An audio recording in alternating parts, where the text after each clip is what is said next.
C'est dans le parc national de Matobo, dans le sud-ouest de l'ancienne Rhodésie, qu'est enterré le colon britannique Cecil John Rhodes, parmi d'immenses rochers arrondis, recouverts de feuillages verts et rouges qui forment un spectacle coloré à chaque rayon de soleil. Là-haut, les visiteurs absorbent la diversité de la faune et de la flore, contrastée par un symbole polémique de l'ère coloniale du Zimbabwe. Je ne pense pas qu'il faille modifier l'histoire, c'est l'histoire, et il a demandé à être ici, donc je pense que c'est là qu'il doit rester. La sépulture contestée par la nouvelle génération engagée et désireuse de se débarrasser des derniers vestiges du colonialisme se situe sur un site sacré. Il choisit d'aller là où nous parlons à notre Créateur et de s'y enterrer. Vous savez, il s'agissait plutôt d'une colonisation spirituelle, ce qui est une grande insulte pour tout Zimbabwéen sans d'esprit.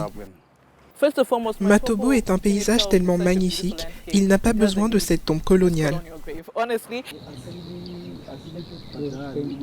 Certains ne sont pas du même avis. La tombe devenue attraction touristique permet à certains artisans de la région de vivre de leur art.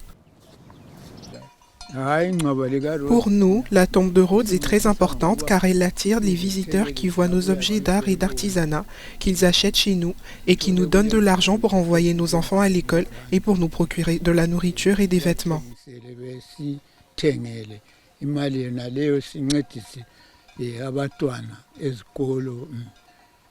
À la sortie du parc, un marché propose aux touristes des t-shirts, paniers tissés et animaux sculptés.